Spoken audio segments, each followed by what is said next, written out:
Hi everyone, मैं हरिवंश स्वागत करता हूं एग्ज़ाम स्टडी आई की यूट्यूब चैनल में। दोस्तों, आज की इस वीडियो में हमने लिया है जीके जीएस के महत्वपूर्ण प्रश्न जो किसी भी गवर्नमेंट एग्जाम के लिए इम्पोर्टेंट है। तो आप पूरा वीडियो बहुत ध्यान से देखिए और याद करते हुए चलिए। दोस्तों, वीडियो के लास्ट में मैं आपसे क्वेश्चन पूछूंगा जिसका आंसर आपको कमेंट बॉक्स में देना है। तो चलिए स्टार्ट करते हैं फर्स्ट क्वेश्चन से। तो फर्स्ट क्वेश्चन है, किस शहर में नोबेल पुरस्कार से सम्मानित किया जाता है? तो फ्रेंड्स, जो नॉर्वे की कैपिटल है ओस्लो, यहाँ से नोबेल पुरस्कार से सम्मानित किया जाता है। तो इसका राइट ऑप्शन क्या हो जाएगा? ए हो जाएगा। फ्रेंड्स, आपको बता दें कि जो नोबेल पुरस्कार है इसकी शुरुआत स्वीडन की कैपिटल है स्टॉकहोम और नॉर्वे की कैपिटल है ओस्लो। यहाँ से 10 दिसंबर को 6 क्षेत्रों में दिया जाता है। तो ये आप याद रखिए कि स्टॉकहोम एवं ओस्लो दोनों शहरों से नोबेल पुरस्कार से सम्मानित किया जाता है। इंपॉर्टेंट पॉइंट को जान लेते हैं। नोबेल पुरस्कार स्वीडन की कैपिटल स्टॉकहोम और नॉर्वे की कैपिटल ओस्लो में 10 दिसंबर को 6 क्षेत्रों में दिया जाता है। अल्फ्रेड नोबेल स्वीडन के प्रख्यात रसायनविद थे, जिनकी पुण्यतिथि के अवसर पर उनकी स्मृति में नोबेल पुरस्कार दिया जाता है। और फ्रेंड्स, नोबेल पुरस्कार 1901 से प्रतिवर्ष भौतिकी, रसायन, शरीर विज्ञान तथा चिकित्सा, साहित्य एवं शांति के क्षेत्र में उल्लेखनीय कार्यों के लिए दिया जाता है। और बाद में अर्थशास्त्र में 1969 में नोबेल पुरस्कार दिया जाता है। फ्रेंड्स, अब तक 9 भारतीयों को नोबेल पुरस्कार मिल चुका है। उनमें से पहले पे हैं रविंद्रनाथ टैगोर। इनको साहित्य के क्षेत्र में गीतांजलि के लिए 1913 में नोबेल पुरस्कार दिया गया था। सीबी रमन को भौतिकी के क्षेत्र में रमन प्रभाव के लिए 1930 में नोबेल पुरस्कार दिया गया। हरगोविंद खुराना को चिकित्सा के क्षेत्र में 1968 में दिया गया। मदर टेरेसा को शांति के क्षेत्र में 1979 में दिया गया। और एस चंद्रशेखर को भौतिकी के क्षेत्र में 1983 में दिया गया नोबेल पुरस्कार। और फ्रेंड्स, अमर्त्य सेन को कल्याणकारी अर्थशास्त्र में उनके योगदान के लिए 1998 में नोबेल पुरस्कार दिया गया था। 7वें पे है वेंकट रमन रामाकृष्णन। इनको रसायन राइबोसोम की संरचना और कार्यों के अध्ययन के लिए 2009 में नोबेल पुरस्कार दिया गया था। और 8वें पे हैं कैलाश सत्यार्थी। इनको शांति के क्षेत्र में बच्चों और युवाओं के दमन के खिलाफ और सभी बच्चों के शिक्षा के अधिकार हेतु उनके संघर्ष के लिए 2014 में नोबेल पुरस्कार से सम्मानित किया गया। 9वें पे हैं अभिजीत बैनर्जी। इनको आर्थिक विज्ञान के क्षेत्र में 2019 में नोबेल पुरस्कार दिया गया। तो ये इंपॉर्टेंट है, ये आप याद रखिए। नेक्स्ट है, निम्नलिखित में से कौन सा पेचकस के पार्ट है? तो फ्रेंड्स, आपने पेचकस तो यूज किया ही होगा। तो इनमें से जो हैंडल है ये भी पेचकस का पार्ट है, सिंक ये भी पेचकस का पार्ट है, और जो ब्लेड है ये भी पेचकस का ही पार्ट है।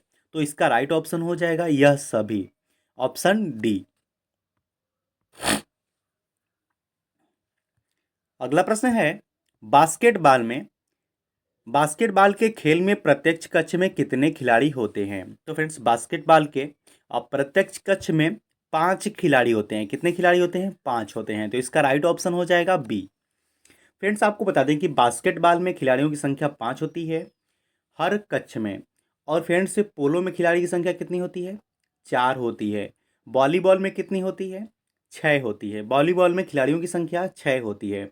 और वाटर पोलो, कबड्डी, नेटबॉल सभी में 7 खिलाड़ी होते हैं। तो ये आप याद रखिए, ये वेरी वेरी इंपॉर्टेंट है। नेक्स्ट है, क्रोमियम स्टील है। तो फ्रेंड, जो क्रोमियम स्टील है वो है फेरस अलाय। क्या है? फेरस एलाय है क्रोमियम स्टील। तो इसका राइट ऑप्शन हो जाएगा ए। नेक्स्ट है, निम्न में से किस विधि द्वारा स्टील पर ठंडी या गर्म हालत में कार्य करने के बाद उसे सामान्य दशा में लाया जा सकता है? तो फ्रेंड्स, आपको बता दें कि नॉर्मलाइजिंग द्वारा जो नॉर्मलाइजिंग विधि होती है उसके द्वारा स्टील पर ठंडी या गर्म हालत में कार्य करने के बाद उसे सामान्य दशा में लाया जाता है। तो इसका राइट ऑप्शन हो जाएगा डी। नेक्स्ट है, निम्न में से कौन चालकता का मात्रक है? तो इनमें से जो साइमन है यह चालकता का मात्रक है, तो इसका सही ऑप्शन क्या हो जाएगा?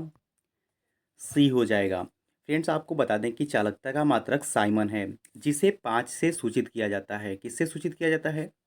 5 से सूचित किया जाता है। और फ्रेंड्स, पदार्थों का वह गुण जो विद्युत धारा प्रवाह में सुगमता प्रदान करता है उसे चालकता कहा जाता है, जिसे जी से सूचित किया जाता है। किससे सूचित किया जाता है? जी से सूचित किया जाता है। तो ये आप याद रखिए। वीडियो अच्छा लग रहा है, हेल्पफुल लग रहा है, तब आप इस वीडियो को लाइक और चैनल को सब्सक्राइब जरूर कर लें और बेल नोटिफिकेशन को ऑन कर लें ताकि वीडियो का नोटिफिकेशन आपको मिलता रहे। इस चैनल से आपको निश्चित ही मदद मिलेगी। नेक्स्ट है, 1 रुपये मूल्य से ऊपर के बैंक नोट किसके द्वारा जारी किए जाते हैं? तो ये जारी किए जाते हैं आरबीआई के द्वारा। किसके द्वारा किए जाते हैं? आरबीआई यानी कि रिजर्व बैंक ऑफ इंडिया के द्वारा 1 रुपये से ऊपर के बैंक नोट जारी किए जाते हैं। तो इसका राइट ऑप्शन क्या हो जाएगा? ए हो जाएगा। फ्रेंड्स, आपको बता दें कि 1 रुपये के नोट तथा सिक्के का निर्गमन वित्त मंत्रालय भारत सरकार करता है तथा इसके अतिरिक्त समस्त करेंसी नोटों का संचालन एवं निर्गमन आरबीआई करता है। फ्रेंड्स, एक और इम्पोर्टेंट चीज़ मैं आपको बता देता हूँ कि जो महात्मा गांधी का चित्र है यह सर्वप्रथम 10 रुपये के नोट एवं 100 रुपये के नोट पर 1996 में आया। कब आया? 1996 में आया। और फ्रेंड्स, 50 रुपये और 500 के नोट 97 में आए, 1997 में आए। यानी कि जो 10 रुपये के नोट हैं और 100 रुपये के नोट, इन पर गांधी जी का जो चित्र है ये 1996 में छापा गया। और जो 50 रुपये और 500 के नोट हैं ये 1997 में छापा गया। तो ये आप याद रखिए कि जो 1 रुपये से ऊपर के नोट हैं ये भारतीय रिजर्व बैंक के द्वारा जारी किए जाते हैं। और 1 रुपये तथा उसके नीचे के या सिक्के हो गए ये वित्त मंत्रालय भारत सरकार के द्वारा जारी किए जाते हैं। नेक्स्ट है, बर्लिन किसकी राजधानी है? तो फ्रेंड, जो बर्लिन है यह जर्मनी की राजधानी है। किसकी राजधानी है?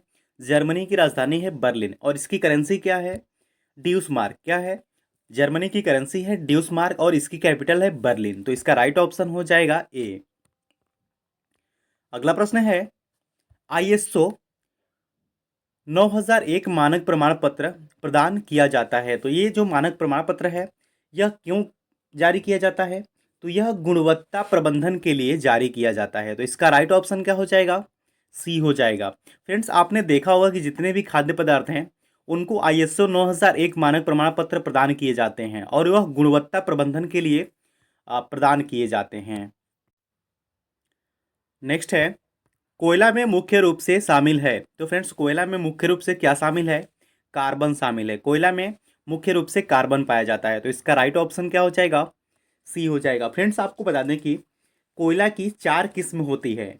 कौन कौन सी? ये आप ऐसे याद करिए, पी, एल, बी, ए। आपको बता दें कि जो पी है यह पीट कोयला है। कौन सा कोयला है? पीट कोयला है। एल है, यह लिग्नाइट कोयला है। और फ्रेंड्स, जो बी है यह बिटुमिनस कोयला है। और ए एंथ्रासाइट कोयला है। तो ये आप याद रखिए, PLBA, पीट कोयला, लिग्नाइट कोयला, बिटुमिनस कोयला और एंथ्रासाइट कोयला। और फ्रेंड्स, इनमें से जो सबसे उच्चतम कोटि का कोयला होता है वो होता है एंथ्रासाइट। क्या होता है? एंथ्रासाइट सबसे उच्चतम कोटि का कोयला होता है। और फ्रेंड्स, भारत में सबसे ज़्यादा बिटुमिनस कोयला पाया जाता है। कौन पाया जाता है? बिटुमिनस कोयला भारत में सबसे अधिक मात्रा में पाया जाता है। अगला प्रश्न है, बंद कमरे में जहां कोयला जल रहा हो वहां किसी को भी नहीं सोना चाहिए। क्यों नहीं सोना चाहिए? क्योंकि तारकोल से कार्बन मोनोऑक्साइड उत्पादित होता है जो हवा में ऑक्सीजन की मात्रा को घटा देता है। इसलिए बंद कमरे में जहां कोयला जल रहा होता है वहां नहीं सोना चाहिए। तो इसका राइट ऑप्शन क्या हो जाएगा? ए हो जाएगा। अगला प्रश्न है, बल्ब में हमेशा डॉट डॉट होता है। तो फ्रेंड्स, बल्ब में हमेशा क्या पाया जाता है? तंतु यानी कि फिलामेंट पाया जाता है विकल्प के अनुसार। तो ये आप याद रखिए कि विकल्प के अनुसार बल्ब में तंतु पाया जाता है। इनमें से जो विकल्प है इनमें से तंतु बल्ब में हमेशा पाया जाता है। तो इसका राइट ऑप्शन हो जाएगा ए। नेक्स्ट है, मलेरिया परजीवी का प्रथम पोषक क्या है? तो फ्रेंड्स, मलेरिया परजीवी का जो प्रथम पोषक है वो है मादा एनोफिलिक्स। क्या है? मादा एनोफिलिक्स है मलेरिया परजीवी का प्रथम पोषक। तो इसका राइट ऑप्शन हो जाएगा सी हो जाएगा। फ्रेंड्स, आपको बता दें कि मलेरिया परजीवी रोग प्लाज्मोडियम नामक प्रोटोजोआ से होता है, जो मादा एनोफिलीज मच्छर के काटने से फैलता है और शरीर में क्या करता है ये आरबीसी, जो आरबीसी होती है इसको नष्ट कर देता है और साथ ही रक्त में कमी आ जाती है। इसके उपचार हेतु कुनैन की दवा या क्लोरोक्विन नामक औषधि का प्रयोग करना चाहिए। तो ये आप याद रखिए कि मलेरिया परजीवी का जो प्रथम पोषक है वो मादा एनोफिलिक्स है। नेक्स्ट है, निम्न में से कौन सा एक कवक रोग है? तो फ्रेंड्स, जो इनमें से रिंग वर्म है यह एक प्रकार का कवक रोग है। तो इसका राइट ऑप्शन हो जाएगा ए। अगला प्रश्न है, अग्निशामकों में उपयोगिता इनमें से कौन से अम्ल का है? तो इसका राइट ऑप्शन क्या हो जाएगा? टार्टरिक अम्ल का। इसका राइट ऑप्शन हो जाएगा टार्टरिक अम्ल। तो इसका राइट ऑप्शन है डी। अगला प्रश्न है, पृथ्वी के वातावरण यह दबाव क्या करता है? तो यह उच्चता के साथ घटती है। क्या होता है?